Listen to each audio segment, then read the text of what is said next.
දැන් ඔයාලා දැකලා තියෙනවද මේ පෘථිවියේ ගුරුත්ව ක්ෂේත්‍රයෙන් එළියට ගියාම අභ්‍යවකාශ යානාවල ඇතුලේ මොකද වෙන්නේ කියලා? මෙහෙම ගිහලා තමයි කැම් පෙට්ටිය අල්ලගන්නේ. ඒක මේ මාර සීන් එකක්. දැන් බලන්න මේ අභ්‍යවකාශ යානාවල පැන්සල් පාවිච්චි කරන්නේ. ඔය ලිස්සන ගහේ නැගලා සමහර අය සරම උඩ තියලා වෙන්නේ කොඩියක්. ඒත් සෙල්ලන්නේ ගුරුත්වයේ කොච්චර ප්‍රබලද කියලා බලා ගන්න පුළුවන්. උස බිල්ඩිමකින් එළියට මේ මොන හරි දෙයක් දැම්මොත්. හරි Tamanට එක්ස්පීරියන්ස් කරන්නත් පුළුවන්. නමුත් වෙන දෙයක් හිතන්නකොනේ මෙහෙම දැම්ම ගමන් දරස් ගාලා යනවනේ ළමයි. ඒක අපි නොහිතන මාර මේ ලොකු බලයක් ඉතින්. දැන් ඔයාලා දැකලා තියෙනවද මේ පෘථිවියේ ගුරුත්ව ක්ෂේත්‍රයෙන් එළියට ගියාම අභ්‍යවකාශ යානාවල ඇතුලේ මොකද වෙන්නේ කියලා? උම්පා වෙනවා. මෙහෙම ගිහලා තමයි කැම් පෙට්ටිය අල්ලගන්නේ. ඒක මේ මාර සීන් එකක් ඇත්තට. දැන් බලන්න මේ අභ්‍යවකාශ යානාවල පැන්සල් පාවිච්චි කරන්නේ. පැන්සල් නෑ. ඇයි? පෑන් විශේෂ පෑන් වර්ගයක් තියෙනවා. මේ අපි පාවිච්චි කරන බෝල් පොයින්ට් පෑන් එහෙ යූස් වෙන්නේ නෑ. අපි පාවිච්චි කරන බෝල් පොයින්ට් පෑන් වලට ගුරුත්වය ඕන.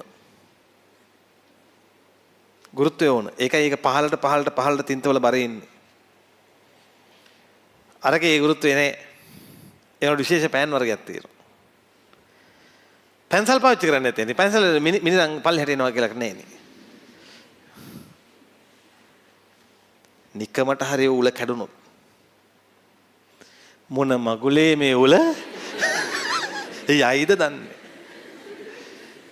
ගිහින් කන් දෙකට උනත් යන්න පුළුවන් ආපහු. තේරුණාද? ඒ නිසා ඇස්ට්‍රොනොට් කට්ටිය මේ ඒගොල්ලෝ වෙනම පෑන් වර්ගයක් එහෙම තමයි පාවිච්චි කරන්නේ. ඒක වෙනම ජීවිතයක් ඒක. කාන්දම් සපත්තු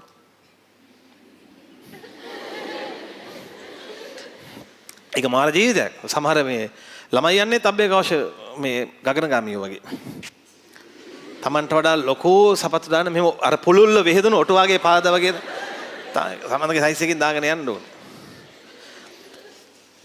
ඉතින් ළමයිලාස් ගුරුත්වය කියන්නේ ප්‍රබල බලයක්. ප්‍රබල බලයක්. ඒ ප්‍රබල බලයට විරුද්ධව යද්දී මොනවා කිව්වත් රූටලා එන්න පුළුවන්. බැරිනේ.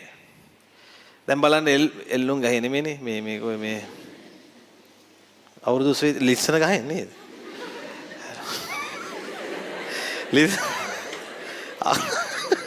අවුරුදු 20කට එල්ලුම් ගහේ නැගෙම තිබ්බොත් එහෙම ප්‍රශ්නයක්. ඔය ලිස්සන ගහේ නැගලා සමහර අය සරම උඩ තියලා වෙන්නේ කොඩියක්. කොඩිය ළඟම සරම තියලා එනවා.